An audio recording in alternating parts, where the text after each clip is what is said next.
Caramel. Caramel.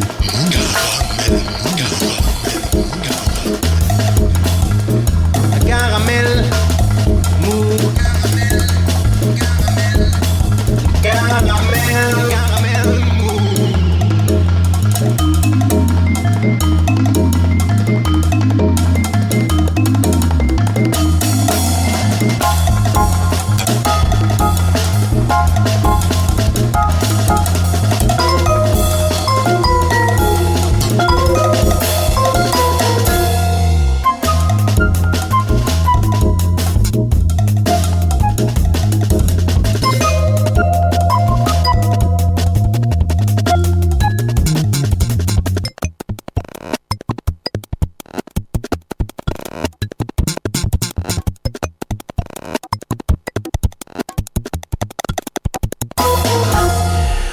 Orpea, Corian, Domus Vie, trois sociétés à but lucratif au centre et au cœur d'un scandale initié par la sortie du livre Les Fossoyeurs du journaliste Victor Castanet, il y a maintenant 1 mois et demi.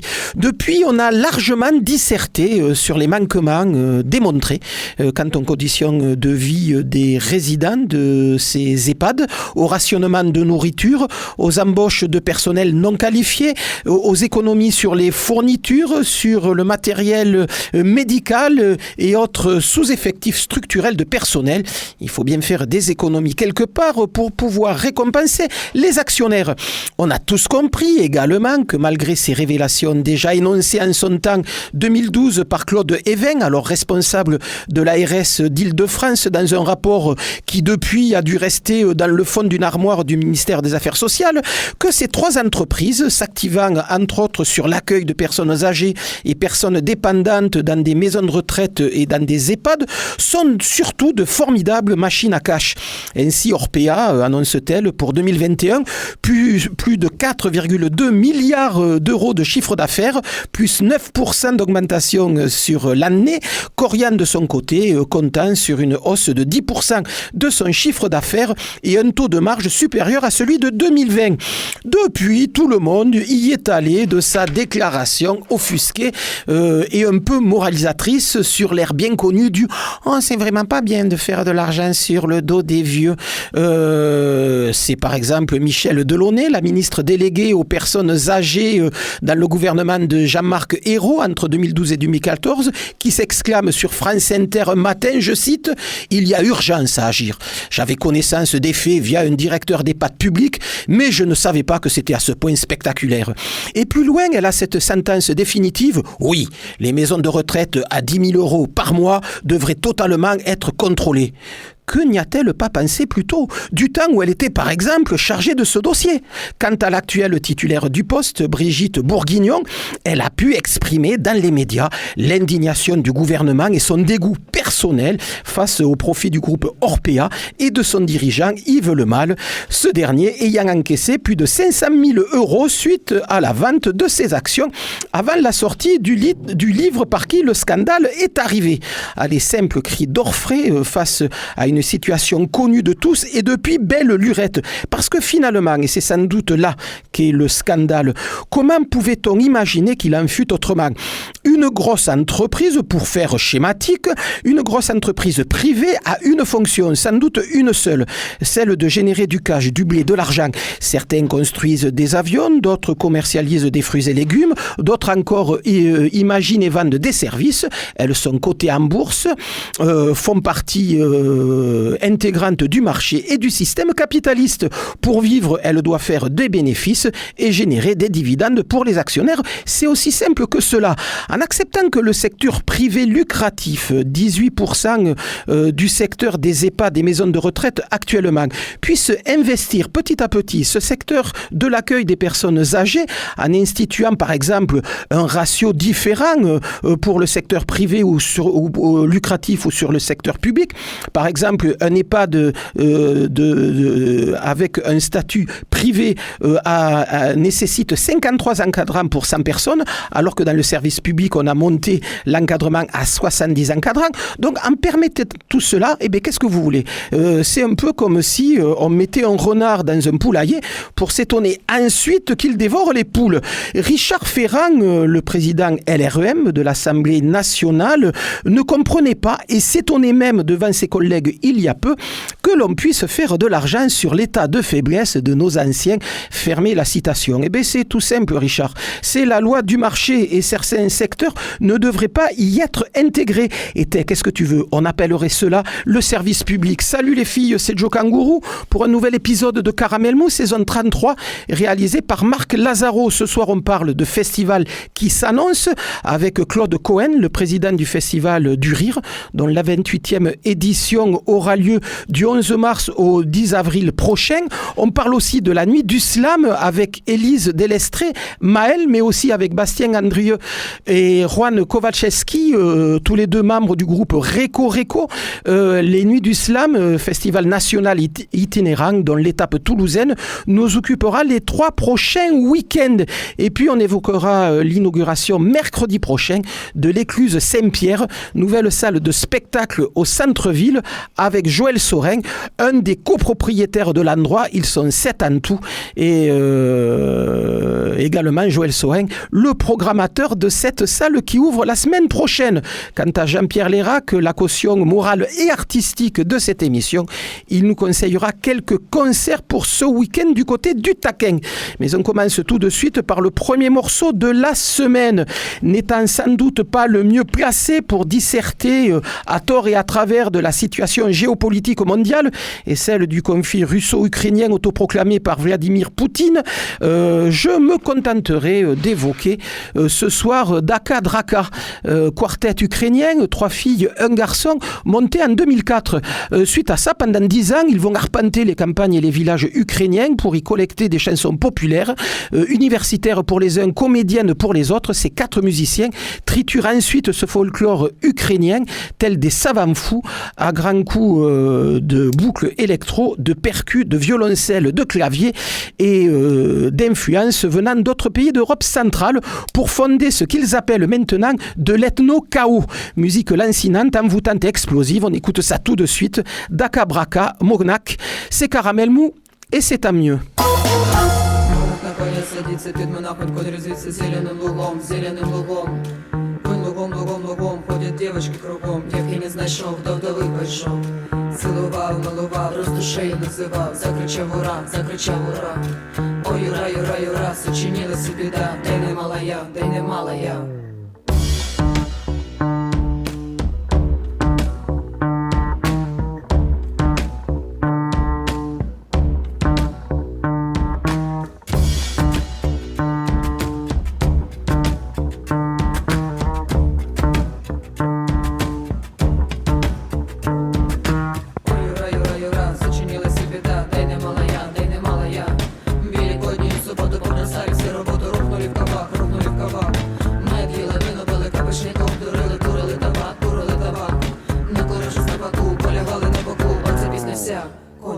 The ocean smile,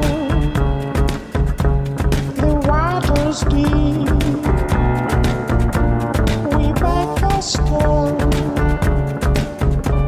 the wind is here. Life is life, full of care. We have no time and stand. A pool of peace, we full of care. We have no time to stand and stand.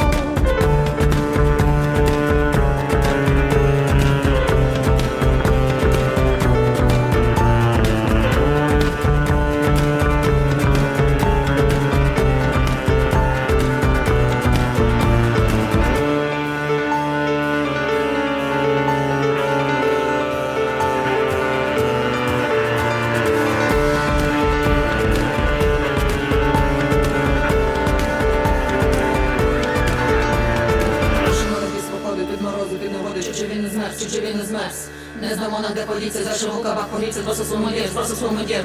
Просто мудір щечки, порвавляться на клочки, сам пошов плясать. Наплясався, наігрався, з доброї волі розпочався, скочив на кольцо, вдарив у кольцо. Монах на коня садиться, під монахом дивляться зеленим лугом. Коль лугом, ходять дівчатки кругом, який не знайшов, до голови пойшов. Цілував, милував, роздушею називав, закричав ура. Ой, юра, сочинилася біда, та й не мала я. Ой, юра, сочинилася біда, та й не мала я. Великого дюсу воду побросали всі роботу, рухнули в кабак. Наділи, напили, домішника, дурили табак. Наружу собаку, полягали на боку, паці пісня вся кончилася. Fly through the sky with full of gown. We cannot die like stand. Our whole life we're full of gown. We cannot die to stand.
Voilà, on en arrive au premier sujet du soir.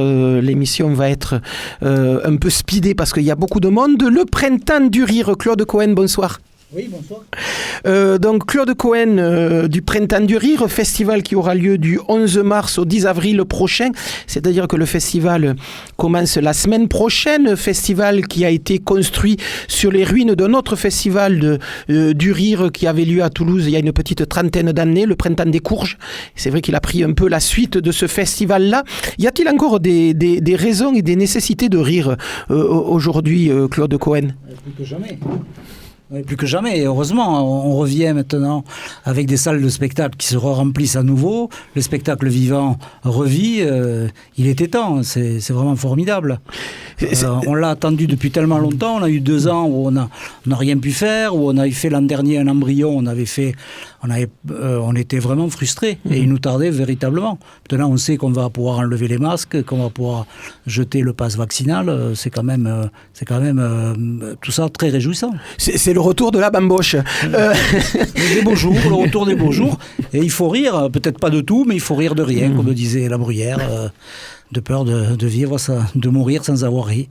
On a connu pendant longtemps le Printemps du Rire comme étant une entité qui faisait sa programmation au gré du vent, justement. Et petit à petit, on s'est aperçu que vous étiez en train de construire un mode de fonctionnement et une programmation qui avait de plus en plus de sens, notamment avec une ouverture vers les jeunes humoristes hexagonaux. Est-ce que vraiment ça s'est marqué, j'allais dire depuis 6-7 ans, mais c'est vraiment une des marques maintenant du festival? Oui, alors j'aime pas trop le terme parce que c'est un peu galvaudé, on parle d'ADN, mais c'est devenu un petit peu effectivement l'ADN ou un petit peu la moelle osseuse, on va dire, du festival. Oui, la recherche de jeunes talents, mais ça fait déjà plus d'une dizaine d'années. Avant, il y avait ce qui s'appelait les duels pour rire, et c'est devenu maintenant, c'est devenu la recherche, les jeunes talents. Et alors, vous l'avez dit, le Printemps du Rire, 11 mars, 10 avril, déjà justement, ça commence le 11 mars avec le gala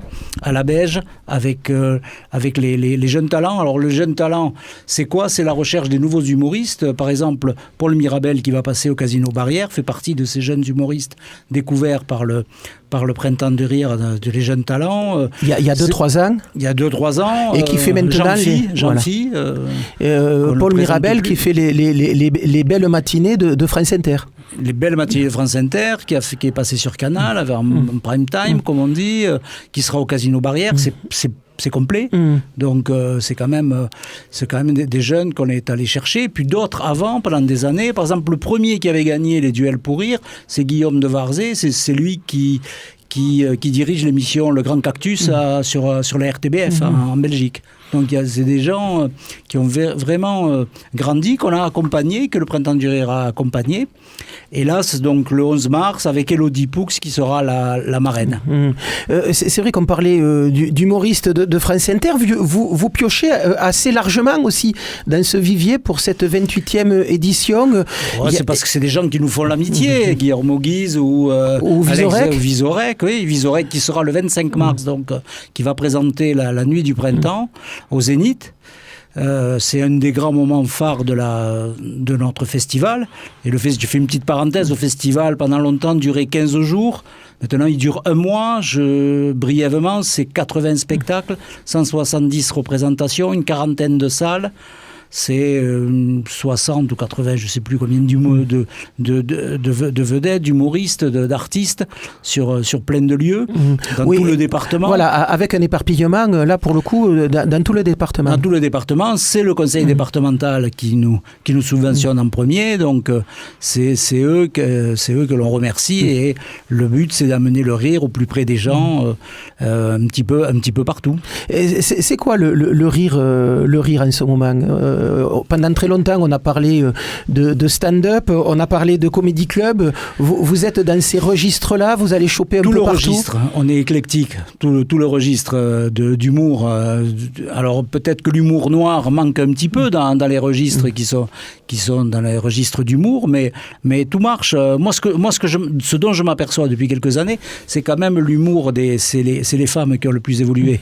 Je veux dire, il y a une forme d'humour misogyne ou homophobe qui n'existe plus du tout, qui a été rayée, qui a été fait par la plupart par des hommes. Tout ça, ou raciste, tout ça, ça n'existe plus dans les formes d'humour.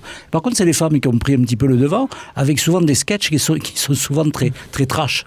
Elles osent des choses que les garçons ne disent plus, et c'est souvent les femmes qui vont aller chercher ce type d'humour. Et ces femmes, dans cette 28e édition, elles ont pour nom ? Alors, pas dans ce type de registre peut-être, mais enfin la première, c'est la marraine, c'est Élodie Poux. Après, vous avez quand même la Bajon qui est connue. Vous aurez à la nuit, vous aurez Constance. Et puis si je dois parler et dire des choses importantes sur le Printemps du Rire, on a dit des jeunes talents. Il faut que je parle aussi un petit peu du off, ce qu'on appelle le off du Printemps du Rire, qui a été mis en place depuis 2-3 ans par notre directrice de festival, Marie Diévard, qui est un petit peu d'aller chercher des lieux qui ne sont pas des lieux reconnus pour étant des lieux où l'on fait du rire. Et on va y mettre justement des spectacles de rire, comme à la Cave Poésie. Donc il va y avoir des spectacles, et au départ on avait 2-3 lieux, et maintenant il va y avoir une dizaine de lieux qui vont arriver. Un élément qui a grandi aussi au cours du Printemps du Rire sur ces dernières années, c'est ce qu'on appelle le trophée de la création. On va rechercher des nouvelles écritures, des nouveaux auteurs, et on a mis en place un trophée de la création qui va récompenser une nouvelle écriture. Donc il y a des pièces en compétition. Elles jouent toutes au Théâtre de la Violette, que je salue, et il y aura un jury. Parce que c'est vrai que là aussi, la conception que vous pouvez avoir du spectacle humoristique, c'est pas simplement un one-man show, mais ça peut être autant un seul en scène qu'une pièce de théâtre. Absolument, absolument. Et dans les pièces de théâtre, je me permettrai de parler de cette pièce qui s'appelle Des larmes de crocodile avec Popek. Quand même, Popek, c'est le doyen des humoristes français, et Jane Manson, entre autres, qui va se jouer le dimanche 3 avril au Bascala. Et c'est vrai que Popek, ça fait partie des piliers du style. Oui, depuis 86 ans quand même. Donc cette pièce, il la porte, et il est porté par cette pièce. Bon, alors je vais me décerner une petite médaille. La pièce, je l'ai coécrite avec Thierry Crouzet, donc on va. Je me disais que vous avez des actions dans l'histoire. C'est pas une EHPAD. Autre pilier de la scène humoristique française, Patrick Timsit. Il y a besoin d'avoir comme ça une grosse figure pour illustrer une édition d'un festival du rire. Ça en fait partie. ça en fait partie certainement. Que, disons que ça attire toujours le public quand vous avez quelqu'un de connu, une figure connue, et ça interpelle. Je me disais par rapport à ce que vous disiez tout à l'heure sur les nouvelles écritures, les nouveaux humoristes, ce travail-là de recherche, il est fait comment? Alors il est fait à travers toute la France et même à l'international. On a des auditions qui sont réalisées, jusqu'à 250 personnes, il y a des auditions. Et après, il y a une demi-finale parisienne, en général au mois de janvier, où il y a 16 candidats qui ont été retenus. Et après, vous avez les 8 candidats qui sont finalistes, qui viennent à Toulouse, qui seront là le 11 mars, qu'on n'abandonne pas simplement le soir, et qui vont après aller jouer dans 10 villes autour de Toulouse. Et qui vont présenter leur spectacle. Ça veut c'est dire la tournée des jeunes talents. Ça veut dire que l'équipe du Printemps du Rire, c'est une grosse équipe pour faire tout ce travail d'audition et de repérage? Ah oui. Oui, puis on a des connexions aussi parisiennes ou un petit peu, et c'est des gens qui se déplacent et c'est un gros travail. Il y a des bénévoles, on a quelques permanents. Marie est une permanente, la directrice du festival. Il y a quelques permanents aussi qui l'entourent, Mina en particulier, et ce sont des gens qui font un travail absolument remarquable toute l'année. Moi, je suis là en représentation. Oui, pour vous, le festival commence maintenant, c'est ça que oui, vous voulez dire, presque. Et se terminera dans un mois. Et dans un mois, je dormirai mieux. Les deux trois points importants, les deux trois rendez-vous importants pour vous dans ce festival, hormis dans cette pièce, le temps, les larmes de crocodile avec Popek, à part ce spectacle-là, les 3-4 spectacles qui vous semblent très importants sur cette édition. La nuit, moi vraiment, la nuit, puis j'insiste aussi, un truc important pour la nuit, c'est 19 €. C'est 19 € la place, quoi. Des spectacles qui vont quand même beaucoup plus cher, où vous avez quand même là un panel d'artistes sur 2h30 qui vont présenter des sketchs. Vous avez un plateau d'humour, comme on dit, qui est quand même formidable. 2h30 à 19 €, présenté par Alex Vizorek. Qu'on ne présente plus, c'est quand même quelque chose de fort. Le Printemps du Rire a vocation à montrer un peu le panel de l'humour. Ben oui, et j'espère que c'est ce qu'il fait. C'est ce qu'il fait, des hommes, des femmes. Il y a aussi les petits printemps, aussi, on n'oublie pas les enfants. On a aussi des spectacles qui pour les enfants, au Théâtre de la Violette. Et c'est en général toujours plein. Et c'est très réjouissant de voir des enfants rire, et on en a besoin. Voilà, donc Claude Cohen, merci d'être passé dans cette émission. Merci à vous. Je rappelle simplement que le Printemps du Rire, donc ça commence le 11 mars, ça se finit le 10 avril prochain. On ne va pas vous donner la programmation. Claude Cohen nous l'a rappelé tout à l'heure. 80 spectacles, 170 représentations, puisque certains spectacles seront donnés 2, 3, 4 fois. Il y en a partout en ville, il y en a dans pas mal de villes de l'agglomération et du département. Si vous voulez avoir un peu plus de renseignements, vous tapez le printemps du rire toutattaché.com et vous aurez l'ensemble de la programmation. Merci beaucoup Claude Cohen et bon festival. Merci de votre accueil, merci.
Voilà, on vient d'écouter Suling, extrait du nouvel album de Tani Dual, derrière lequel se cache le trompettiste William Lodinat, déjà entendu dans BDC Label et actuellement trompettiste de Lotus Titan.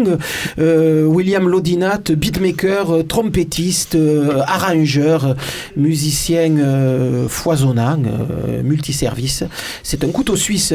Et donc, sous le nom de Tani Dual, il vient de sortir un album solo où sa trompette se mêle à des boucles électro et des boucles qu'il a fabriquées à partir de sons qu'il est allé chercher dans des disques indonésiens où l'on entend cet instrument magique, le gamelan, un instrument assez incroyable, percussion métallique qui se joue à 8, 12, 14. William Lodinat, qui était notre invité la semaine dernière, nous disait qu'il en avait même vu des gamelans joués par 40 musiciens différents. Tout à fait, c'est possible. C'est ahurissant, la douce voix que vous venez d'entendre dans votre poste de transistor. Heureux auditeurs bien calés chez vous en train de siroter une bière, c'est le début du week-end, mais la douce voix que vous venez d'entendre, c'est celle de Jean-Pierre Lérac, qui est là pour nous parler d'un week-end plutôt lui aussi foisonnant du côté du Taquin, puisque je parlais de Tani Dual juste à l'instant. Tani Dual fêtera la sortie de ce nouvel album qui s'appelle Alignement ce soir au Taquin à partir de 21h. Le Taquin qui entame un week-end plutôt riche, Jean-Pierre. Ah, mais c'est vrai que le Taquin est très foisonnant, comme vous dites, depuis maintenant un mois. Et la bonne nouvelle, c'est qu'il semblerait qu'il y ait d'autres salles qui s'ouvrent et tout. Donc on va vers un printemps où on va beaucoup rigoler, quoi. On l'aura compris, ça commence par le printemps du rire. 11 mars, en tout cas, merci. Encore une fois, merci le Taquin. Donc ce week-end, donc au Taquin va être une espèce de carte blanche au duo Marc Desmereaux, Fabienne Duscoms, les historiques du jazz de création à Toulouse. Et donc on va parler d'abord du Tigre des Platanes, donc demain samedi soir. Alors le Tigre des Platanes, autant dire, c'est vraiment un groupe emblématique de la scène toulousaine, en tout cas pour ce qui est du jazz comme ça, un petit peu aventureux. Et c'est un peu l'histoire aussi de ce jazz avec avec Marc Desmereaux en tête de gondole, oui. De gondole. Et donc c'est un peu l'histoire de Freddy Moraison aussi, puisque c'est à travers Tigre des Platanes que le collectif s'est monté. Il y avait eu juste la friture moderne avant, et donc ce groupe, je voudrais dire quand même une petite anecdote quand même, puisque le Tigre des Platanes, le nom a été décidé un jour au Théâtre du Pavé, leur première intervention au Théâtre du Pavé. Et ça, je m'en souviens, j'en suis très fier, parce que je me souviens, avant le concert, ils décidaient comment on va s'appeler, puis c'est là qu'ils ont décidé. Donc c'est une petite anecdote dont on est fier. Enfin, voilà, et donc le Tigre des Platanes, donc il existe depuis 20 ans, et c'est ça qui est fantastique, parce qu'ils ont toujours su se renouveler. Et ça tient un petit peu à la performance de Marc, qui a toujours trouvé de nouvelles idées. Il y a eu la période où ils reprenaient du répertoire punk. Ils ont passé par l'Éthiopie, ils sont passés par maintenant sur des domaines littéraires. Mais c'est un petit peu l'histoire de Marc Desmereaux. Il a toujours su faire revivre, ce qui fait qu'on a encore plaisir, 20 ans après, à voir le Tigre des Platanes. On s'en est pas lassé. Il y a toujours de nouvelles aventures. Le son de Tigre des Platanes reste, mais à chaque fois des nouvelles esthétiques. Oui, avec un son qui reste, mais qui est quand même un peu différent de ces dernières années. Il y a eu quelques transformations. Il y a eu quelques transformations dans le groupe, une douloureuse. Une douloureuse, et puis l'autre qui a été, Mathieu Sorisseau, qui a quitté le groupe il y a une dizaine d'années pour aller vers d'autres aventures, et qui a été remplacé à la surprise générale par notre ami Mathias Imbert. Et ça, c'était quand même la belle surprise, parce qu'on le connaissait surtout en tant que chanteur, et qui a vraiment apporté son son à lui au Tigre des Platanes. Et puis après, évidemment, il y a eu la mort de Pierrot Pépin. Et c'est vrai que c'est bien qu'il ait été remplacé. On peut se dire ça aussi, mais parce que Nathanaël, il a amené sa touche à lui. Il n'a pas fait du Pierrot. Nathanaël Renaud, le nouveau trompettiste. Et qui a amené une autre couleur. Et voilà, c'est bien. Je pense que, comme Boucan, je crois que c'est bien que ces groupes-là aient survécu à Pierrot, qui a fait partie de cette aventure. Enfin, voilà. Et donc voilà. Donc ce répertoire qui a encore une nouvelle aventure. Donc merci à Marc parce qu'il a su maintenir cette énergie, quoi. Et autour d'un roman de Volodine. Voilà. Alors, c'est vrai que dans les temps qui courent, c'est presque presque un peu inquiétant. Imaginez un monde, c'est celui que Volodine décrit, un monde sans doute post-apocalyptique, dans une steppe sans doute très éloignée en Europe centrale, où des personnages plutôt inquiétants se croisent dans ce roman. Et c'est ce roman qu'a essayé de mettre à musique assez brillamment, il faut le dire, donc Marc Demereau dans ce nouvel album du Tigre des Platanes, l'album s'appelant Terminus Radioso, si je me souviens bien. Voilà, ça c'est le dernier album. C'est vrai que ça risque de résonner un peu bizarrement, cette thématique. Cette histoire-là, pleine de chamans, de relents atomiques. Non, ça va remuer des choses. Donc ça, c'est demain soir à partir de 21h au Taquin. Voilà. Et le lendemain. Et on retrouve presque les mêmes. Donc il y aura toujours ce duo qui est un petit peu historique, hein, une fidélité sans borne entre Marc Demereau et le batteur Fabien Duscom, et qui sont les piliers de ces groupes-là. Et ils ont monté un autre groupe qui s'appelle Fish From Hell. Et ça, c'est un groupe qui a été plutôt créé en Bourgogne, parce qu'ils ont beaucoup joué là-bas en Bourgogne. Ils ont rencontré des musiciens là-bas. Et ils avaient rencontré Sébastien Bacchias. Et il les a tellement rencontrés que Sébastien les a suivis. Il est venu habiter dans la région maintenant, ce qui est même magnifique. Il habite du côté de Cordes. Magnifique contrebassiste, vraiment. Et donc là, ils étaient partis sur un projet autour de l'aventure de Moby Dick. C'était un petit peu aussi comment a démarré ces musiques autour de Moby Dick. Et puis là encore aussi, ils sont passés sur d'autres histoires, d'autres histoires de folk en ce moment. Et voilà, donc c'est là encore, moi c'est pour ça que je trouve, je rends hommage à Marc, parce qu'il a toujours ses idées pour renouveler, inventer des nouvelles choses avec des nouveaux groupes. Et donc Fish From Hell, c'est ça, c'est encore un nouveau répertoire. Et comme d'habitude, ça c'est le cas de Freddy Taquin, qui est tous les premiers dimanches du mois. On a pris ses habitudes vers 17h. Et donc c'est un peu laboratoire aussi pour Freddy Moraison. Et donc il y a souvent un groupe qui vient de l'extérieur en plus d'une formation à découvrir des musiciens du collectif. Et là ils ont invité Peter Orens avec Paulina Osvarek. Ouais, je préfère que vous le disiez, oui. Voilà, merci, c'est fait, je me suis truc. Saxophoniste. Voilà, ça, et donc cette musicienne que je ne connais pas, je ne vais pas aventurer, mais après, je veux parler de Peter Orens, parce que c'est un musicien qui est un peu, lui aussi, comme Marc à Toulouse, c'est un peu un leader sur l'île autour du collectif Musix. C'est vraiment la figure emblématique de ce collectif, et tous les groupes sont autour de ce batteur. Et nous, on a eu souvent l'occasion de le programmer, que ce soit à Luce, soit au Pavé. Et voilà, c'est un personnage vraiment pareil, qui est toujours avec plein d'idées. Et c'est vrai qu'à la limite, moi, je me suis pas trop penché sur cette musicienne, parce que je crois que j'ai plutôt envie d'arriver dimanche et de la découvrir, mais j'y fais entièrement confiance. Voilà, donc tout ça va se passer au Taquin pendant tout le week-end. Donc ça commence ce soir avec Tani Dual à partir de 21h pour la présentation de son nouvel album Alignement. Ça se poursuit samedi, demain, avec le Tigre des Platanes qui jouera les morceaux de son dernier album Terminus Radioso à partir de 21h, et ça se termine dimanche à partir de 17h. Donc avec Freddy Taquin, une programmation de Freddy Moraison, ce collectif toulousain de jazz, musique improvisée, qui chaque mois investit le premier dimanche du mois les murs du Taquin. Donc avec Fish From Hell, nouveau groupe, enfin un autre groupe de Marc Demereau, avec Sébastien Basquias à la contrebasse, et puis également Fabien Duscoms à la batterie. Et puis il y aura également dans ce duo Peter Orens et Paulina, je ne dirai pas son nom, très compliqué, mais une saxophoniste. Une musicienne polonaise. Voilà, et par contre une très grande saxophoniste, très free dans son jeu. Donc ça se passe dimanche à 17h, toujours au Taquin, et on se quitte avec cette rubrique de taquinerie, avec un extrait du dernier album du Tigre des Platanes, dont je vous le rappelle, l'album s'appelle Terminus Radioso. Le morceau, c'est L'œil du tigre, et si vous voulez écouter le reste de cette musique ce week-end, et bien ça se passe dimanche à partir samedi à partir de 21h. Le Tigre des Platanes, L'œil du crabe, c'est tout de suite dans Caramel Mou.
et le tombeau véritable du vrai Napoléon, je t'y conduirai. Napoléon mon cul, m'intéresse pas du tout ce pamphlet avec son chapeau à la con. Mais qu'est-ce qui t'intéresse alors?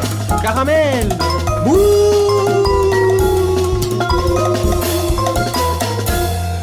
Il y a une quinzaine d'années, un groupe d'artistes, d'entrepreneurs du spectacle, épaulés par quelques amis, s'était mis en tête de racheter la Grange aux Belles, historique cabaret toulousain fermé suite à un incendie en plein quartier. Arnaud Bernard, finalement, le projet du Saint-Carl, ça devait être le nom de ce nouveau lieu de spectacle, ne vit pas le jour. Et c'est finalement du côté, j'allais dire, de l'écluse Saint-Pierre que ce projet va voir le jour, puisqu'à peu près, enfin, une grosse partie de cette équipe qui était autour du Saint-Carl revient dans cette épopée commencée il y a 2 ans de rénovation de cette salle près de l'écluse Saint-Pierre, salle de spectacle. Joël Sorin, je vous vois déjà tiquer. Ah oh non, je suis pas du tout d'accord. Bon, alors passons à autre chose. Non, on peut t'enterrer, vous enterrer, pardon, en direct. Non, c'était beaucoup plus large, beaucoup plus collectif. Le Saint-Carl, vous voulez dire ? Le projet Saint-Charles. Il y avait aussi tout un tas de gens que nos auditeurs reconnaîtront. Si je dis Claude Sicre, Magid Cherfi. Mais c'est vrai qu'il y a des points communs quand même. Il y a quelques points communs. La grosse différence, c'est que on avait pour projet à Saint-Charles de faire un lieu qui aurait répondu aux idéaux cycriens, c'est-à-dire des artistes en résidence permanente, et qui, idéalement, pour Claude Sicre, devait donner naissance à un nouveau folklore. Par contre, le point commun entre les deux, c'est peut-être cet appel à la diversité des formes et des styles qui a l'air d'être la patte de cette nouvelle salle, l'écluse Saint-Pierre, qui ouvre donc mercredi prochain. Ouais. Voilà. On parle de diversité ? On parle de diversité si tu veux. Personnellement, ça a toujours été ma raison d'être, comme dit un chanteur célèbre. Ouais. Franchement, c'est une nature, quoi. C'est une nature. Comme il se trouve que dans cette nouvelle équipée, on partage nos réflexions, nos projets, nos travaux avec Rémi Sanchez, qui sera le directeur de cette salle. Monsieur le directeur, je dis. Et qu'on a partagé la scène pendant des années autour de cette histoire-là, de un pot commun, qu'est-ce qu'on en fait, comment on le gère et comment on a envie de se barrer très vite parce que c'est pénible quand même, c'est la diversité, mais aussi c'est très agréable et très attirant. Donc on va peut-être commencer par le début. Cette salle, c'est la rénovation d'un bâtiment assez ancien toulousain, donc sur le bord du canal, pas très loin de la Garonne. Oui, alors assez carrément ancien, enfin tout est relatif bien sûr, 1766. Une maison éclusière qui est née avec la création du canal de Brienne, et même pour les Toulousains, il faut parfois rappeler que le canal qui va des ponts jumeaux à la Garonne, ça s'appelle le canal de Brienne, et c'est pas le canal du Midi. On est donc, c'est une maison éclusière qui est bâtie près de l'écluse qui sépare Garonne et canal de Brienne. L'Homénie de Brienne, archevêque, bon bref, voilà, j'arrête là peut-être, le XVIIIe siècle, ce bâtiment... Louis XVI, oui, il a été grand intendant des finances de Louis XVI, oui, absolument. Il a eu un rôle important juste avant la Révolution. Exactement, il a un peu précipité la Révolution en essayant de réformer un peu les impôts en France. Oui. Et c'est lui qui avait suggéré cette bonne idée à Louis XVI de convoquer les États généraux pour demander des nouveaux impôts. De l'équipe. Oui. Donc, bon, bref... Ce bâtiment a eu ses diverses fonctions à toute époque. Et puis, depuis, je crois, 1994, il n'était plus habité. Il y avait un dernier... Alors, c'était pas un éclusier, c'était quelqu'un qui travaillait sur l'entretien des canaux, qui habitait encore à cette époque-là. Et depuis, inhabité, certes avec un bureau VNF, Voies navigables de France, pour surveiller justement l'évolution de l'écluse, enfin, c'était nettement dégradé. Et comme vous voyez de temps en temps des annonces, VNF appelle à des projets pour cette ancienne maison éclusière inoccupée, souvent, les maisons éclusières, c'est souvent ce qu'on voit, c'est la maison de l'éclusier au bord d'une petite écluse, une petite maison, d'une dimension modeste, quoi. Comme les anciennes gares sur les anciennes voies de chemin de fer. Voilà, en campagne. c'est ça. À part que là, à Toulouse, c'était un bâtiment beaucoup plus grand, parce qu'on y rentrait des bâtards d'eau, des grands éléments, quoi, pour l'entretien des canaux. Et voilà, ce bâtiment se dégradait. VNF, il y a quelques années, a fait un appel à projet pour dire qui veut faire quoi avec ce bâtiment. En gros, le deal, c'était proposez vos idées, prenez le bâtiment, payez-nous un loyer, au bout de 18 ans, rendez-nous le bâtiment rénové, et tout le monde sera content. Ouais. D'accord. Et c'est ça qui se passe ? Et c'est à ça qu'on a répondu, et c'est notre projet qui a été sélectionné. Et dans 18 ans, vous rendez les clés. Il faut quand même dire, parce que ça nous concerne pour la musique, la culture, tout ça, la maison de Nougaro qui devait s'installer là, ça n'a pas donné suite. Quoi, finalement. Et puis nous, on rendra les clés, mais on a quand même un petit peu renégocié. Ah bon, donc c'est pas 30 18 ans. Voilà, c'est pas 18 ans, c'est 30 ans. Oui, parce que c'était ingérable quand même, un peu aussi. Parce qu'on s'est lancé dans une idée folle, c'est Rémi surtout. Et Laurent Nassier, ça vous dit quelque chose ? Alors Laurent Nassier, serveur au bikini, pour ceux qui vont au bikini. Très bien. Voilà, c'est anecdotique. Déjà, j'en vois quelques-uns. C'est aussi un amateur de théâtre, enfin, un pratiquant de théâtre amateur plutôt, et qu'on voit de temps en temps dans quelques films en figuration, notamment un film de Chabrol qui s'appelle Merci pour le chocolat, où il apparaît, fait une apparition rapide, un personnage qui tiendra le bar. Et alors ces deux-là ont répondu à cet appel à projet il y a, alors je sais plus, 8 ans, je crois que c'est 8 ans. Ils ont proposé un lieu qui serait... un lieu de spectacle. Un lieu à la fois de spectacle, mais pas que. Parce que il y a quand même cette double entité, salle de spectacle et restaurant, bar. Alors, dit comme ça, c'est d'une banalité absolue. Mais c'est pas si fréquent maintenant de monter un projet culturel dont le principe économique est de fonctionner sur l'activité de restaurant. On peut vous en citer quand même une demi-douzaine. Le bijou, le taquin. Oui. Ça s'arrête là. Merci. Voilà. La demi-douzaine était foultitude. La CAFPO aussi peut le faire. Vivre sur l'activité restaurant ? Oui, peut-être moins. Il faut manger. Je n'y crois pas. Ouais. Alors bon, voilà, il y a cette histoire qui sort de là-dedans. Il y a quand même un bâtiment qui fait 450 mètres carrés au sol, un patio central, il y a de la place. Foutu d'une drôle façon, ce qui fait que on n'a pas pu créer là-dedans une grande salle, grande jauge, etc. De toute façon, c'était pas vraiment le propos. Qu'est-ce que je peux dire de plus ? On va peut-être poser une autre question. Vous voulez en faire quoi de ce lieu ? Donc, alors, on a cru comprendre dans un premier temps que ça allait être une programmation très éclatée, très ouverte, un peu à la manière de ce que vous pouvez faire dans votre programmation du jeudi, la pause musicale à 12h30. Est-ce que ces idées-là sont restées ? Est-ce qu'il y a eu les contraintes un peu, j'allais dire, du marché de la musique, où on sait que le marché de la musique se rétrécit en ce moment, il y a plein de niches qui fonctionnent, mais les salles généralistes ne fonctionnent pas forcément très très bien. On sait que l'électro fonctionne beaucoup, voire le bikini tous les week-ends. On sait que le métal fonctionne énormément, voire la cave à rock ou l'usine à rock et les programmations métal qui peuvent s'y faire. Ça, ces niches-là, ou ce qui peut se faire aussi aux connexions live sur le métal ou sur l'électro, on sait que ces niches-là fonctionnent.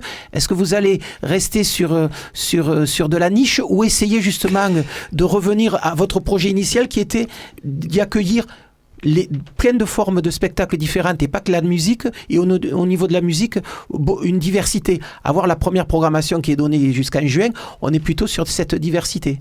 Body ou la longueur de la question. Ah ben ouais, mais ça c'est la spécialité de Caramel-Mont. J'adore. D'ailleurs, je ne sais plus quoi dire. En vérité. Donc diversité ou pas ? La diversité, oui. Alors celle de la pause musicale, vous avez commencé comme ça. Oui, mais justement, au-delà. Moi, je vois ça comme un outil. Moi, j'ai pas tout à fait fini de raconter tout à l'heure que je suis venu rejoindre l'équipe initiale un peu plus tard. Alors, je dois dire, quand je dis l'équipe, c'est très important l'économique dans tout ça. C'est-à-dire qu'on a apporté chacun des sous. Et on est allé chercher des crédits dans des banques. Alors, on a été aidé aussi pour la fin de la réalisation du bâtiment par quelques institutions publiques, CNM, conseil départemental, conseil régional. C'est pas rien, il faut le dire. Mais dans le fonctionnement... Dans le fonctionnement qu'on va avoir, c'est un fonctionnement privé. C'est important de le dire aussi parce que tout ce qui a été dit là, les niches, bon, ok, électro-métal, il y en aura. Oui, il y en aura, parce qu'il faut quand même que tout ça tourne, n'est-ce pas? Et j'en connais bien d'autres niches qui sont très déficitaires. Donc celles-là seront aussi bienvenues, à condition que les autres qui dégagent du bénéfice puissent venir aussi. Voilà. Donc il va falloir trouver une espèce d'équilibre économique. Après, équilibre stylistique, on a envie. Et ça a l'air de s'imposer. Enfin, c'est difficile de juger aujourd'hui. On ouvre la semaine prochaine, on a fait une programmation de 3 mois. On verra ce que l'avenir dira. Mais la première programmation de 3 mois permet quand même un peu de variété. Par exemple, les métalleux seront là. Les électristes seront là. Mais aussi, on essaie de faire la place. Et à mon grand désespoir, malheureusement pas assez, déjà. Voilà. Donc, dans 6 mois, je clash avec les autres.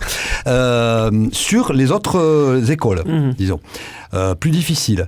Toutefois, on fait le forcing. On essaie de ne pas lâcher. Ce qu'on n'a pas pu faire, par exemple, ce que je voyais très positivement, c'était accueillir la danse contemporaine, du théâtre très régulièrement, pas que de la musique. Il y en aura... mais c'est quand même une dose infime, je dois le dire, pour le moment. Si, d'abord, par des contingences tout à fait techniques et naturelles, puisqu'on a un plateau, par exemple, qui fait 7 par 4,50 de profondeur, et qu'avec ça, tu peux pas faire un plateau de théâtre, ouais. Voilà, c'est un one-man show où c'est des formes très petites. C'est ça, c'est ça. Malgré tout, moi, je vais y proposer une série de spectacles qui vont avoir lieu le mercredi et le jeudi à l'heure de l'apéro, là, à 19h, qui vont s'appeler pause spectacle. Je n'ai pas appelé pause musicale, justement, pour essayer de laisser la porte ouverte à d'autres choses. Et dans le cadre duquel on pourra voir un peu de danse contemporaine. Il y a la compagnie MMCC qui, par exemple, qui va venir faire Piège-moi. Super spectacle. Enfin bref, tout est bien de toute façon. Mais des lectures en musique, par exemple, ce sera la possibilité. On commence d'ailleurs le 16 mars avec un clown rock. Moi, je l'appelle comme ça. Il a tous les attributs du rocker, à part que je crois pas qu'il joue une seule note pendant 50 minutes. Mais, et qui s'appelle ? Qui s'appelle Alexis Del Mastro. Et c'est vrai que ça c'est quand même une des choses qu'il va falloir intégrer dans la vie culturelle toulousaine. Il va y avoir une nouvelle proposition aux alentours de l'apéro. À Toulouse, il y avait déjà les apéros-concerts du Grand Rong. Il y avait des apéros-concerts dans certains bars à Toulouse. Il va y avoir cela du mercredi et du jeudi de manière très régulière, avec une place qui va être faite sur des artistes locaux, où là aussi ça va être... vu que le niveau de budget que j'ai pour les déplacer, ça va être des locaux. Voilà, très bien. Je crois. Déplacement en vélo, ou alors vous payez un ticket de métro. En plus, il n'y a pas de place de stationnement, donc ouais. Mais en revanche, la troisième pause spectacle sera faite par Sourdure, qui est un artiste qui vit, tu sais, là où il n'y a rien au centre de la France, et qui vient nous parler de la tradition et du reste. Jean-Pierre Lérac a... La Sourdure, c'est un très beau projet. Ernest, c'est quelqu'un qui connaît toute la musique traditionnelle, qui est vraiment un des génies des gens qui renouvellent la musique trad aujourd'hui, vraiment. Et il habite sur la ligne du vide, non ? C'est ça ? À Thiers ou à Moulins. Oui, voilà. Donc ça, c'est la programmation qui est en place jusqu'en juin. Je suppose que vous êtes déjà sur la programmation de septembre. On y voit un peu de jazz. Alors là, j'arrête de suite. Oui. Non, ça c'est les pauses spectacles. Mais après, là, ça c'est le mercredi, jeudi à 19h, c'est offert au public, et je signale qu'on dit à tous vos éditeurs de venir. Il n'y a que 100 places, donc c'est pas non plus... Oui, la jauge... à 19h50, on passe de la pièce à côté manger, parce que sinon ça ne marche pas, tout ça. Voilà. Ah oui, c'est d'accord. capital. Oui, donc c'est l'apéro-concert avec obligation de prendre le repas. Obligation, je les regarderai furieusement s'ils sortent sans manger. Bon, si c'est que furieusement, ça va, c'est bon, on fera avec. En revanche, on n'a pas évoqué le reste de la programmation, si un petit peu, les métalleux, les électristes, je l'ai dit tout à l'heure, mais il y a aussi ce que nous, on propose au sein. Alors là, vous allez retrouver un peu mes tendances, mes goûts. pas que les miens, mais il y aura Bernardo Sandoval, Pamat en duo, RP3 pour 2 concerts en avril. On commence avec le Quartetto Tafi dans 15 jours, Oui, le 18 c'est mars. Le 18 mars. Avec Serge Lopez et Jean-Luc Amestoy. Bon, on y retrouvera Chouf, Ouais, on y retrouvera Galure. ouais. Et d'ailleurs, dans les post-spectacles, Galure, Chouf et Gaël Carrigan, qui s'appelle, viendront refaire les Fils de ta mère. Voilà. Et puis après, le soir à billetterie, donc, il y a aussi toutes les productions extérieures. Je sais pas, j'ai entendu parler des Nuits du Slam, par exemple, et bien d'autres, en fait. En fait, bien d'autres qui viennent bientôt. Voilà. Bon, voilà, donc ça... Le programme sur le site, téléchargeable en PDF, quoi, parce qu'on est moderne. Putain de Dieu, c'est incroyable. Il y a même une liaison Internet qui fonctionne. Ouais. Donc voilà... Mais septembre, Oui. octobre... Novembre, décembre, on est en train d'y travailler. Ça, Et j'imagine. effectivement, en septembre, je peux dire déjà, normalement, Serge Tessoguet qui devrait venir. Ah oui. Il doit y avoir les 20 ans de Freddy Moraison. Il va y avoir justement toute cette équipée que j'aimerais bien, moi, qu'on mette au programme. Ferramia, tout genre de musique un peu tribale. Je crois qu'il y a, voilà. là, il y a un truc à faire. Parce que, voilà, il faut que j'explique aux auditeurs. 100 places assises, mais 250 debout.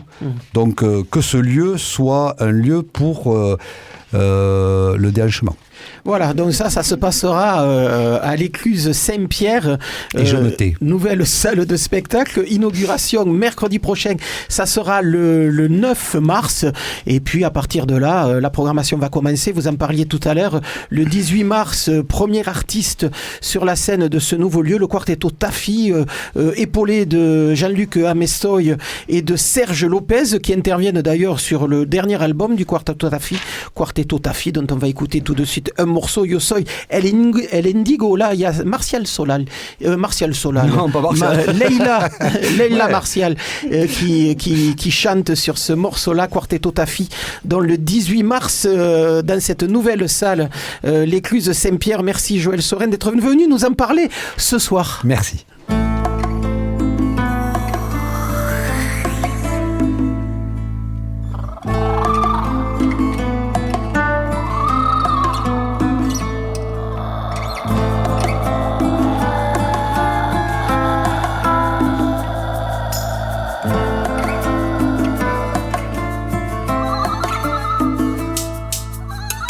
Acaricia la noche mis párpados, puntos en el cielo ciagan mi andar.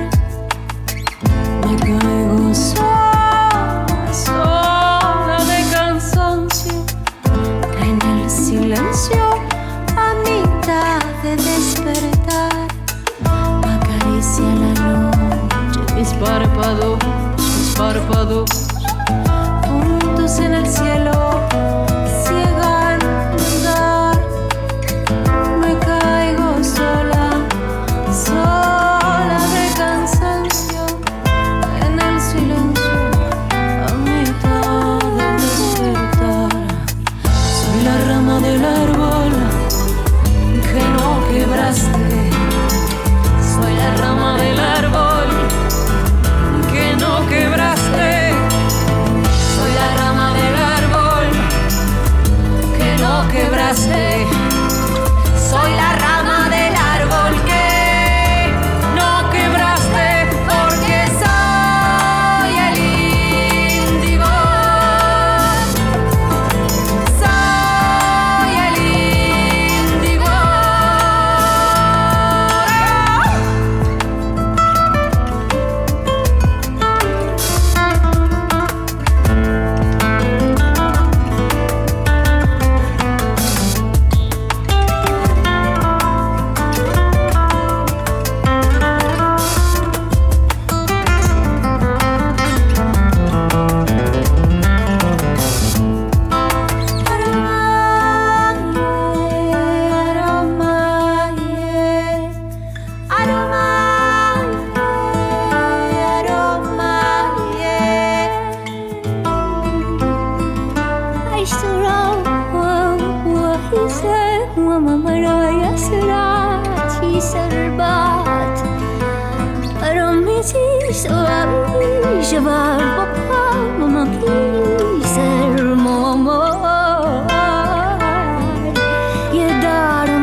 Della mater baba ni ma quan per fosa mi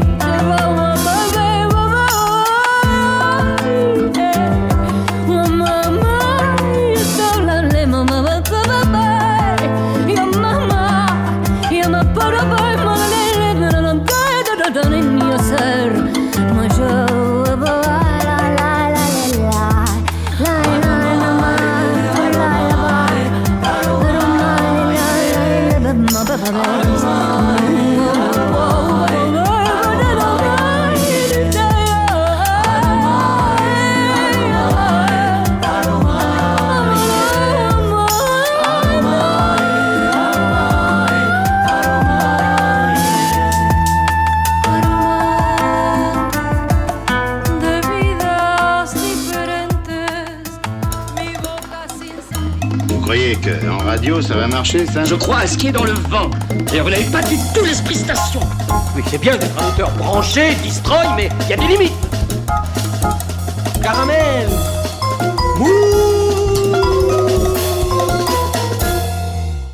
Vous l'aurez compris, à l'écoute de cette émission, ce début de printemps risque d'être assez agité. Ici à Toulouse, on vient de parler du Printemps du Rire.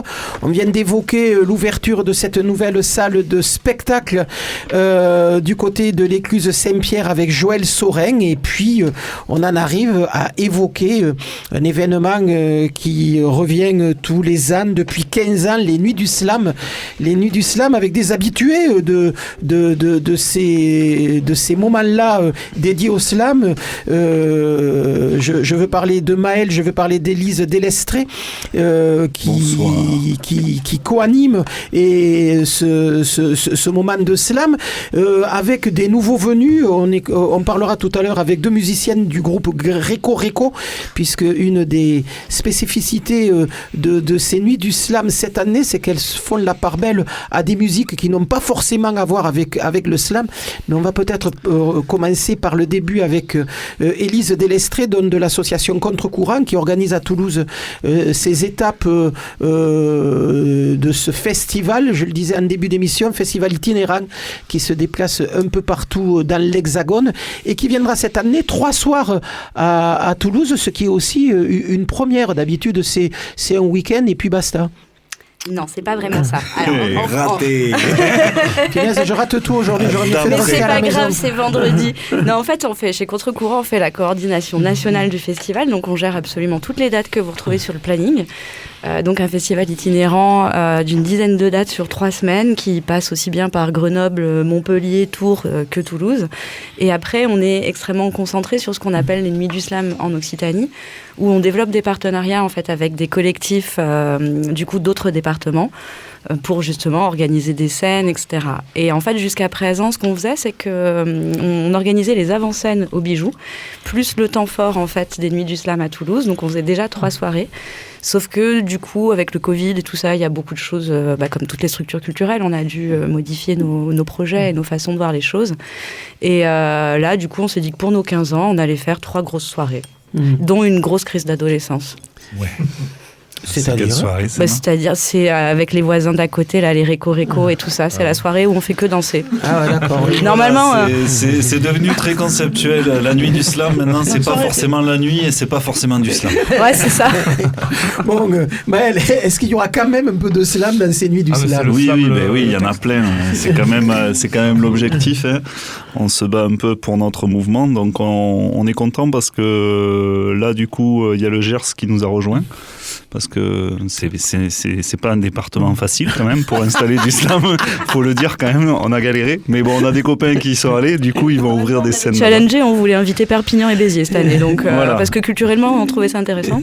Voilà. Et donc ça sera Auch. Et voilà, non mais après non, c'est Ouga, c'est complètement perdu. On sait même pas, moi je connais pas, mais eux ils connaissent, donc c'est bien déjà. Et voilà, c'était quoi la question? Eh bien, c'était est-ce qu'il y aura quand même un peu de slam dans ces Oui, il y en nuits du aura slam? beaucoup, il y en aura beaucoup. On a notamment la première soirée qu'il y aura à Toulouse, qui Donc, aura la lieu, semaine prochaine? Ouais, qui est au Chorus. On aura notamment Yokanan, qui est un champion de France de slam d'il y a quelques années, qui vient de Nantes, qui est fabuleux, qui est seul en scène. Moi, je l'ai vu un soir, sa loops marchait pas, et il avait aucun son, donc il a fait tout a cappella, et c'était quand même fabuleux, donc vraiment à voir. Et Jérôme Pinel qui revient avec les tituales pour les monologues d'un code-barre, donc en langue des signes. Et voilà. Et la dernière soirée qui est du coup avec Osgang et Reko, qui est. Où là, ça sera. Ouais, là c'est tout- pas du tout slam. sur scène. Ouais, mais en fait là c'est le moment où nous on se détend. Voilà. On a bossé avant et puis là, allez, on regarde, on bouge. Et cette idée de faire intervenir beaucoup de musiciens, on parlait il y a 2 secondes de Yokanan, mais également ce soir-là, il y aura Frédérica Alesina qui sera sur scène. Elle fait plein de choses avec son corps, mais elle fait pas de slam. Elle tape dessus, elle fait des percussions, mais elle fait pas de slam. Elle pourrait. Mais en fait, tout dépend. Tu vois, nous, on a complètement arrêté de donner des définitions du slam parce qu'après, on se fait engueuler. Mais en tout cas, ce qu'on a envie de développer aussi, c'est des formes un peu différentes. C'est-à-dire que tu as le spoken word qui est du texte et de la mise en musique. Et moi, je dis toujours que Arthur H, etc., pour moi, c'est des slammers, en fait, aussi, tu vois. Donc, on met aussi en avant... Oula, je vois Maël qui fait la gueule. On va régler ça à la sortie. Non, on va le régler dans 2 secondes. Mais si tu veux, on essaye d'ouvrir la programmation justement à ce qui est texte et musique, voilà, avec une force du texte, c'est ce qui est aussi le cas de Frédérica en fait. C'est vrai, Maël, on a toujours l'impression que ces nuits du slam, c'est une façon aussi de revendiquer une certaine identité d'un mouvement qu'on a tendance à oublier. Mais oui, parce que nous, on tient beaucoup à ce mouvement, parce qu'il est gratuit. Parce que n'importe qui est dans le public peut monter sur scène, et c'est ça le slam, hein. C'est le côté scène ouverte, et puis qu'on a enlevé la musique parce qu'on a envie qu'il n'y ait que du texte, et puis qu'on oblige les gens à faire un texte personnel parce qu'on veut pas que tout le monde amène l'auteur qu'il aime beaucoup, parce qu'on s'en fout, on veut que les gens parlent d'eux-mêmes sur scène. Donc on revient sur ça. Après, ce qu'on essaye dans les nuits du slam, évidemment, il y a des scènes ouvertes et il y a ce côté, le slam, le vrai, celui qu'on fait toute l'année, notamment avec l'école du Magret d'Argent, une asso qui travaille avec Contre-Courant. Voilà, et qui organise régulièrement des choses. Des trucs, des fois. Qui organise le tournoi du Magret d'Argent. Au Bijou ou à Itinéraire Bis, puisque à l'Itinéraire Bis, vous avez investi ce lieu il y a quelque temps et vous y revenez régulièrement. Puis à avec l'Escabelle aussi. Enfin, on fait plus. Bon, après, c'est pas le sujet. Mais ça pourrait l'être aussi, parce que les Nuits du Slam, c'est un événement qui nous occupe pendant 2-3 soirées au mois de mars. Mais c'est vrai qu'il faut quand même rappeler que le slam continue à vivre dans certains troquets, dans certains bars en ville, avec des associations qui essaient de le faire vivre, dont l'école du Magret d'Argent en particulier, et que régulièrement, il y a des manifestations qui se font l'écho de cette scène-là. Voilà, et puis c'est un peu un partenariat qu'on a avec Contre-Courant, hein. On travaille bénévolement sur la nuit du slam, et en même temps Contre-Courant nous aide aussi quand on veut monter nos événements. Et c'est logique en fait, on n'est pas sur les mêmes dimensions. La nuit du slam va essayer d'aller vers des nouveaux artistes et sortir un peu justement de ce côté scène ouverte du slam, d'aller chercher du slam un peu à musique, du slam un peu différent, théâtralisé, tout ça, pour arriver à ce que ça soit un événement. Et on est vraiment sur de l'événementiel, nous on est sur du quotidien. Donc finalement on se regroupe parce qu'on n'a pas la même mission et on est quand même sur le slam, les deux associations. La scène toulousaine, c'est quoi? C'est 10, 20, 30 slammers, 40 slammers qui se rencontrent régulièrement? Non, voilà. Alors la scène slam, moi je pense qu'il doit y avoir plus d'une 50aine de slammers à Toulouse. C'est une grosse scène, hein. Il y a beaucoup de scènes ouvertes, il y a une scène ouverte toutes les semaines. Là, on est content parce que cette année, il y a une nouvelle association qui prend le relais. Parce que nous, notre objectif, c'est pas d'être les seuls à animer des trucs. On a envie qu'il y ait plein d'assauts. En fait. Cet assaut, c'est laquelle? Alors, je sais pas. Bon, très bien. Ça craint. Hein. Et les lieux où ça se passe en ce moment? Alors, le Salman Hazard, voilà, ça c'est l'autre assaut. Je sais pas le nom de l'assaut, mais c'est eux qui sont là-bas. Il y a l'Escabelle. toujours Ombre Blanche, le samedi matin. C'est une scène qui est bien parce que ça nous permet de rencontrer un public un peu différent. L'itinéraire bis, et pour l'instant, c'est tout. On n'a pas réouvert le Caméléon parce que trop compliqué avec un pass vaccinal. C'était beaucoup trop difficile et nous, on ne se sentait pas de prendre une responsabilité quelconque par rapport à l'entrée. Voilà. Ce qui pourrait réouvrir à partir de mi-mars avec l'arrêt du pass vaccinal. Ben oui, on aimerait bien parce que c'est vraiment notre scène historique. C'est la plus vieille à l'heure actuelle sur Toulouse, et puis elle a un petit côté chez Mamie, quoi. Voilà. Donc côté un peu nouveauté cette année, il y a cette apparition de la musique et des concerts dans ces soirées-là.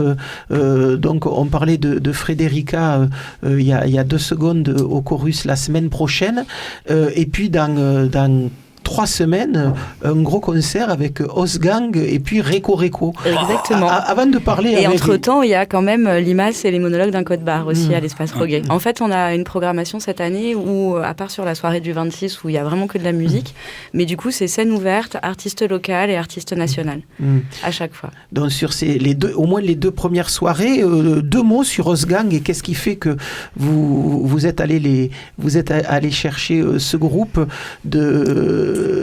j'allais dire de la rappeuse Kazé.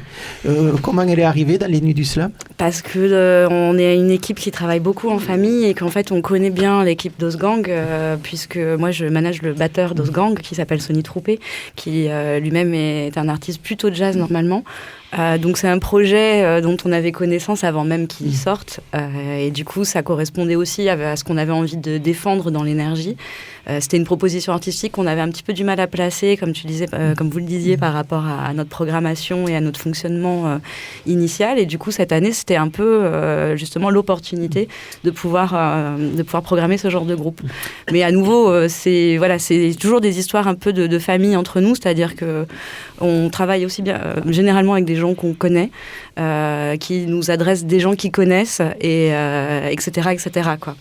Oui, et puis là, pour le coup, Osgang, il y avait des bons militants, parce que nous, on est des grands fans de Kazé depuis très très longtemps, donc on a fait beaucoup de forcing. On pensait pas que c'était possible, c'est un rêve qui se réalise. Voilà, donc ça sera le 26 à l'Écluse. 26 à l'Écluse, et donc avec en première partie d'Osgang, Réco. Moi j'ai tendance à dire, lorsqu'on parle de Réco, qu'à Toulouse il y a 2 groupes complètement barjots, complètement barrés. D'un côté il y a Edredon Sensible et de l'autre il y a Réco. Ça c'est un vrai honneur que tu nous fais. Ah mais j'espère bien, parce que moi quand je dis barré, en parlant d'Edredon Sensible, ils le sont vraiment, et c'est complètement jouissif. Avec moi pour parler de cette musique qu'on écoutera en fin d'émission, Bastien Andrieux et Juan Kowalski. Punaise, j'arrive presque à le dire correctement, c'est formidable. Je me le disais que le travail chez l'orthophoniste, ça porterait ses fruits. Réco, comment c'est né? C'est un groupe qui commence à devenir vieux à Toulouse. Ouais, ça fait à peu près 8 ans qu'on existe. Pas dans sa forme actuelle, mais qui a pas mal évolué. Au départ, on était 5, là on se retrouve à 3. Et voilà, mais ouais, ça fait déjà 8 ans. Vous rappelez l'instrumentation du trio actuel? Donc là, c'est batterie, donc Tim qui est pas présent, qui chante aussi sur certains morceaux. Oui, qui est pas présent dans ce studio. Il sera présent le soir du concert. Oui, il sera là. Et donc Juan qui fait guitare, quelques machines et des tambours. Et moi-même, je fais machine et synthé. Voilà. Et c'est vrai que à vous 3, puisque depuis au moins ces 3-4 dernières années, on vous voit surtout en trio.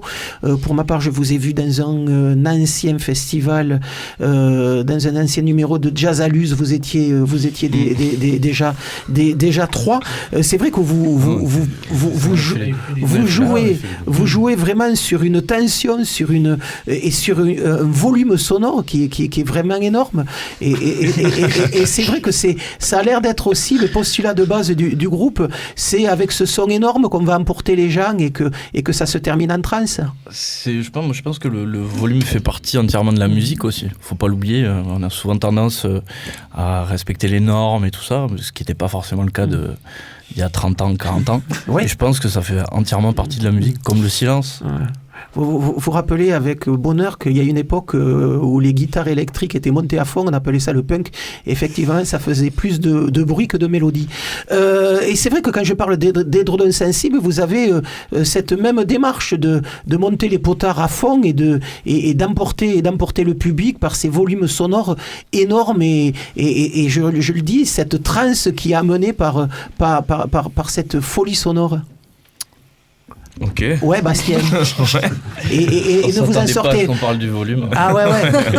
On nous le reproche souvent, mais bon, si ça te plaît. Ça mais ouais, non, mais enfin, je veux dire que par rapport à des groupes qu'on entend actuellement, c'est vrai que votre postulat de base, il a l'air d'être celui-là. Donc je veux simplement avoir une confirmation ou pas. Oui, est-ce que c'est simplement parce après, que l'ingénieur du son, c'est une tâche, il n'arrive pas à régler les potards, ou est-ce que non, vraiment mais je pense qu'il y a un côté, il y a un côté physique au son qu'on peut retrouver dans l'électro ou dans la musique plus underground électro, avec des murs de son énormes où vraiment il y a un côté physique. Après, je conseille à tout le monde de mettre des bouchons, hein, c'est bien aussi de se préserver les oreilles. Mais en tout cas, oui, nous on aime bien ça, quoi. Surtout dans notre son, il y a quand même beaucoup de basses, d'infrabasses, et on essaye de mélanger ça avec des sons plus traditionnels, des sons plus... Enfin voilà, quoi, c'est un peu le mélange entre l'électro... très chargé en basse et le côté percussif de la musique traditionnelle ou quoi. Avec des musiques traditionnelles que vous allez choper dans pas mal de cultures populaires, notamment les cultures d'Amérique du Sud. Ouais, notamment, ouais. Par exemple, ouais, mais pas que.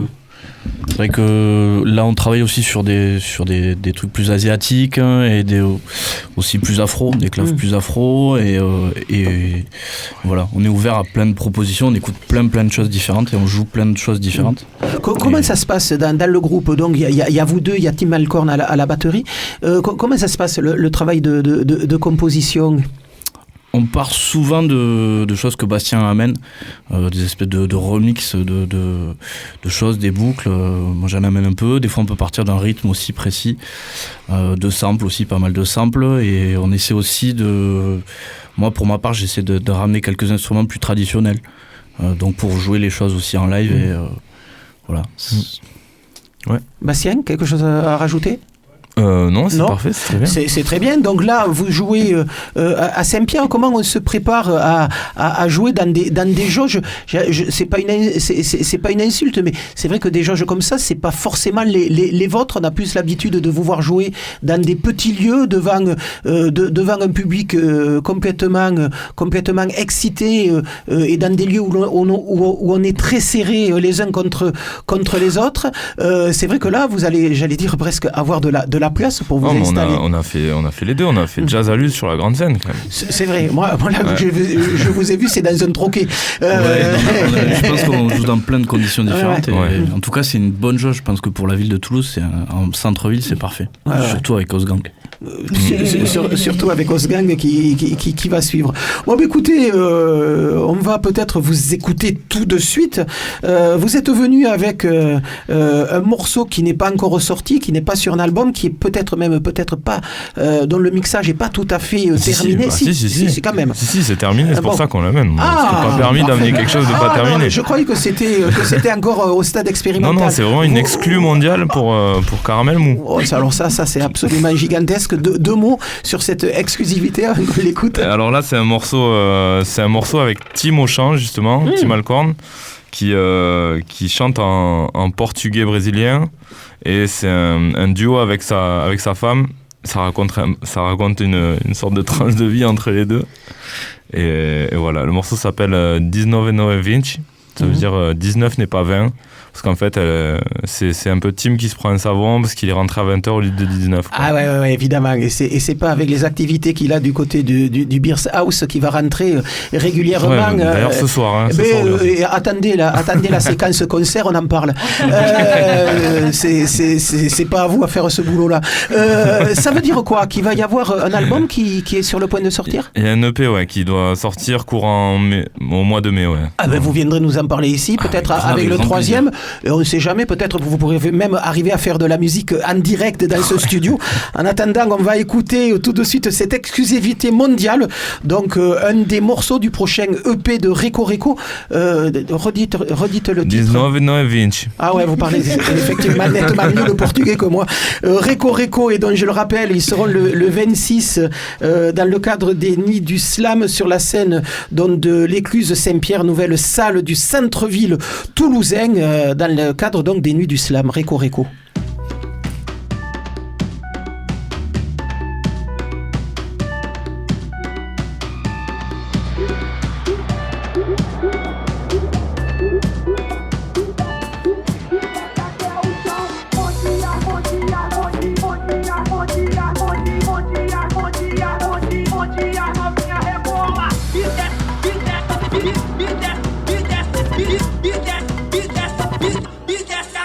Caramba, tu tá onde, uma hora que tu não chegou em casa? É o seguinte, o canto, 19 não é 20? Porra, nunca pensei que ia começar. Você tentar parar de me agarrar. Tava bom demais pra demorar. Não sou o tipo de homem que tu quer, vai. Tu acha que tô ligando do seu jeito? Não tô gostando. Deixa pra lá, tá ouvindo. Pode esquecer o meu número. Bom dia, bom dia, bom dia, bom dia, bom dia, bom dia, bom dia, bom dia, bom dia, bom dia, bom dia, rebola. Bom dia, bom dia, bom dia, bom dia, bom dia, bom dia, bom dia, bom dia, bom dia, bom dia, bom dia, rebola. Deixa de acreditar que você tá sozinha. Deixa de acreditar que você é rainha. Já vai tudo bom até você me deixar maluco. O que você fez? Deu tudo errado. Sei que tu tá querendo, sei que tu tá querendo, sei que tu tá querendo, sei que tu tá querendo, sei que tu tá querendo, sei que tu tá querendo, sei que tu tá querendo, sei que tu tá querendo. Aqui no baile de favela, aqui no baile de favela. Sarra no piru, aqui no baile de favela, aqui no baile de favela. Sarra no piru, aqui no baile de favela, aqui no baile de favela. Sarra no piru, aqui no baile de favela, aqui no baile de favela. Tu fica dizendo que eu fico te ligando, só que na verdade eu tô pouco me lixando. Eu não sou mulher de ficar em casa fazendo a marmita enquanto tu tá na balada. Tu diz que eu tô querendo, não tô querendo não. Tu tá se achando cachorrão. Fica bem esperto pra não se confundir, que a rainha aqui vai mandar você partir. Bom dia, bom dia, bom dia, bom dia, bom dia, bom dia, bom dia, bom dia, bom dia, bom dia, bom dia, rebola. Bom dia, bom dia, bom dia, bom dia, bom dia, bom dia, bom dia, bom dia, bom dia, bom dia, bom dia, rebola.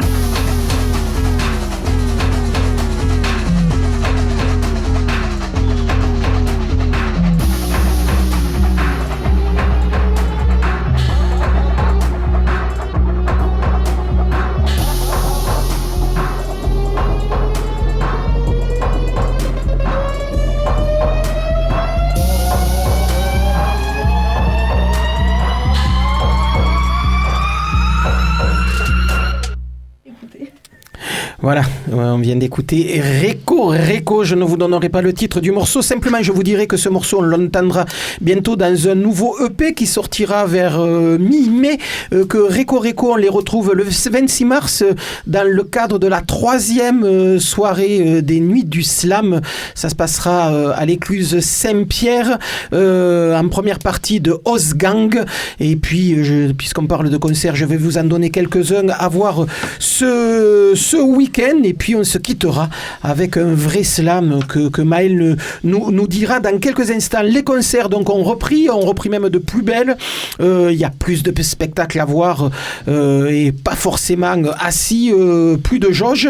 Et l'on annonce pour 2 semaines la fin du port du masque et du pass vaccinal à l'entrée des salles, des bars, des restos et des cinémas. En attendant ce grand moment, ce soir encore plein de concerts à voir, mais toujours avec le pass vaccinal. Ce soir au taquin, on en parlait en début d'émission, double plateau avec Nixie Extended pour de l'électronica expérimentale. La première partie de ce concert est assurée donc par Tani Dual qui fêtera là la sortie de son dernier album Alignement. Ce soir donc au taquin à 21h, à la Candela à 20h, Teresteza quartet toulousain pour une musique intime et plutôt mélancolique. À la Cave Poésie, l'orchestre de chambre Dot, un trio amené par le guitariste électrique Jean-Paul Raffi, avec ce soir Isabelle Bagur à la flûte traversière et Blandine Boyer au violoncelle, sur un répertoire baroque, classique, mais également avec des compositions de Jean-Paul Raffi, qui, je le rappelle, est un énorme guitariste électrique, trop peu utilisé de ce côté-ci de la Garonne. Ce soir, au Beers House, nouvelle flip-flop partie autour donc du batteur Tim Alcorn. On y retrouvera aussi nos 2 invités de ce soir, Juan et Bastien, qui iront un peu soutenir leur copain batteur, et avec un invité ce soir qui s'occupe de la soirée. C'est le guitariste de blues, mais aussi guitariste hip-hop, puisqu'on l'avait découvert dans des groupes de hip-hop. Slim Paul à la guitare ce soir au Beers House à partir de 21h. Au minimum, un nouvel endroit du côté de l'avenue des Minimes. Le duo à Sarbre, soit Ali Alaoui aux percussions et Thierry Di Filippo au oud à partir de 19h30. À la Grande Famille, c'est un club à Pinsanguel. Ce soir, il y a de la chanson folk avec Camille Bénatre et Jessica Fan à 20h30, et puis de l'électro au Cri de la Mouette à 23h avec Reggie, musique entre deep house et techno house progressive. Et puis on va terminer l'émission avec Maël donc qui interviendra dans les nuits du slam et qui intervient tout de suite au micro de Caramel Mou. Je vous laisse le micro, on se dit au revoir juste après. Elles sont belles les vitrines des grands magasins. Il y a foule à Noël, il y a foule. Des enfants ébahis de ces poupées qui dansent, des parents attendris de voir les yeux d'enfants, des marionnettes, des pantins.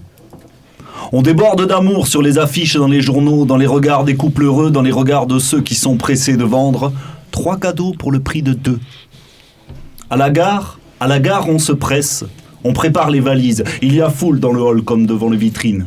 La foule ne parle pas, la foule n'a pas le temps. À la file, à la chaîne, cherche sa correspondance. Le train arrive en gare, voie 6.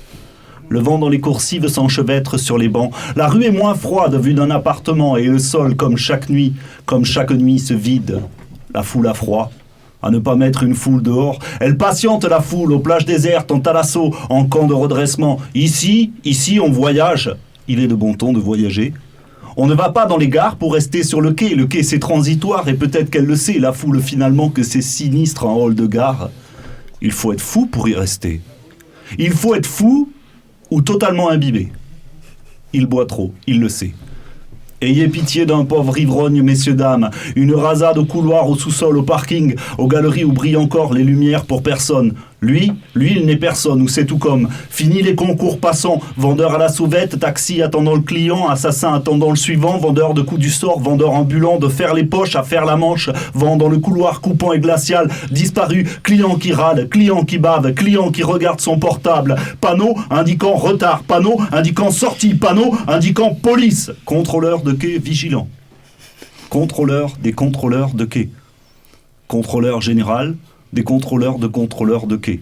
Contrôle du contrôle et tout en bas du protocole, derrière la vitre, derrière la porte, derrière la chaîne de commandement. Ayez pitié d'un pauvre ivrogne, messieurs, dames. Au kiosque, il y a des morts dans le journal. Il y a toujours des morts dans le journal. Dans le journal, messieurs, dames. Dans le journal, c'est révoltant. Et d'ailleurs, les hommes se révoltent et ils le disent. Trop d'infos alarmantes. Le balayeur balaye le sol. L'homme pressé jette son journal sur un carton dans le hall. Ayez pitié d'un pauvre ivrogne, messieurs, dames. L'enfant rigole, a un cadeau sous le bras. Le balayeur balaye le carton, le journal. Un matin, mort de froid. Ayez pitié, dit l'homme, qui a mis des couteaux aux vitrines, des pointes au coin des bancs, des lames au bas des portes, dit celui qui n'a rien dit celui qui n'a rien vu, dit l'autre un peu troublé, dit celui qui donne à l'ordre, dit le trouble à l'ordre public. Qu'est-ce qui encore le trouble le public? Ayez pitié d'un pauvre ivrogne, messieurs, dames, un homme est mort dans le journal, et dans le journal, c'est émouvant. Voilà. Maël, les Nuits du Slam, donc au Chorus le 12 mars, les Nuits du Slam, le 19 ça se passera à l'espace Roguet, toujours les Nuits du Slam, et la dernière Nuit du Slam à Toulouse, ça sera le 26 à l'Écluse. Élise, un tout dernier mot. Et en itinérance à partir du 10 mars dans toute la région Occitanie et dans toute la France jusqu'au 2 avril. On démarre du coup avec Albi le 10 mars et on finit dans le Gers le 2 avril. Allez voir notre programme sur internet. Voilà, allez Caramel Mousse, c'est terminé pour aujourd'hui. Dans un instant, vous retrouvez le DJ le plus allumé de l'antenne, John Little, Petit Jean, pour un nouveau Incredible Little by Little Show de derrière les fagots. Nous, on se retrouve la semaine prochaine, même heure, même adresse, et on sera en compagnie des Trash Croûtes. Salut les filles.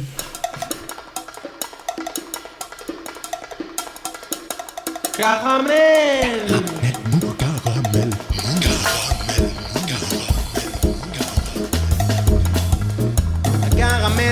Caramel.